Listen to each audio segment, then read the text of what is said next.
Okay, I'm on page 343 now, so we're talking about compound interest. However, sometimes it is compounded semi-annually. So sometimes interest may be compounded more often than once a year. So a few terms to understand is that something semi-annually is going to happen twice a year. If something's quarterly, it's 4 times a year. So we have to factor that in when we're calculating compound interest. So essentially, let's look at the example on page 343.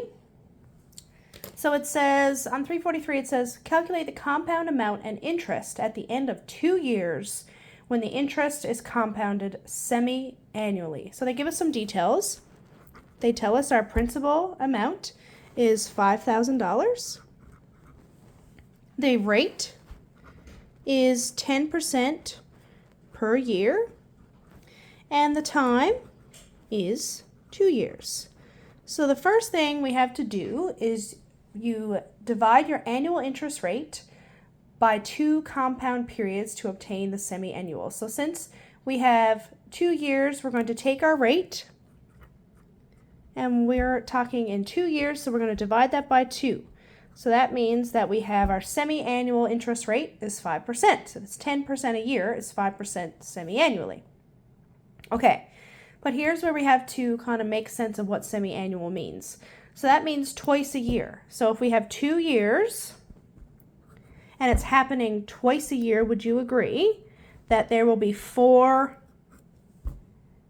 periods, I guess, in total that we will have to calculate interest on? So 4 interest periods, because we have the loan is good for 2 years and it's happening twice a year, semi-annually. So 2 years times 2 times per year. So essentially we have 4 separate times that the interest will be calculated. And because it's 10% a year, we divide by 2, so our semi-annual rate is 5%. So let's calculate. We're going to do it in steps manually. So what we're going to do is we're going to calculate for the first period. So this is the first period, the first time it happens. We start with our principal of $5,000 and we multiply by our our interest rate, which is 0.05. And we find out that that's going to add $250. So we add that to our total. So for the next period, I'm not going to use 5,000. I'm going to use 5,250 times, still going to be 5%. Next time it's going to add 262 and $50. So now I'm going to add this. So for my third period, I'm going to say 262.50 plus 525. So I'm going to add that to it, and it becomes 5,512.50. Still going to multiply it by my 5% tax rate. So for the third period, we're going to have an interest rate or an interest amount of $275.63. And now for our last period, our fourth period, I need to add $275.63 to this principal. So you notice I'm adding the interest on each time. So in each over our 4 periods, I'm adding the interest to the principal each time. I'm always using 5%. So 5,512.50 plus 275 is 57.8813 times 0.05.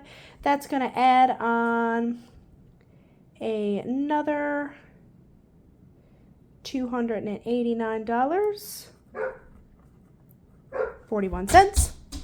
Okay, let's take this last value, add it to our last principal, plus 289.41. So I get the amount at the end of the 2 years, is 6,000. So this is the amount that they're going to have to pay at the end of the 2 years. If we want to find out how much interest was paid, so this is the total. At the end of 2 years, because the interest gets added on to the principal each time, they're going to end up paying this much in total. If we want to find out how much of that was interest, what we do is we take our final amount away from our initial principal. So take away the $5,000 we started with. So how much was paid in interest? That means that there was a total amount of $1,077.54 that was paid in compound interest. So 2 years semi-annually happens twice a year. That's why we had 4 different times we had to do this. Each time you add the interest onto the principal amount, and then finally you get your total at the end of 4. So I did that 4 times because there's 4 interest periods. And then I have my total that they're going to end up paying. And if I take away my initial principal, that shows us how much was paid in interest alone. Amazing. Hey, lots of interest.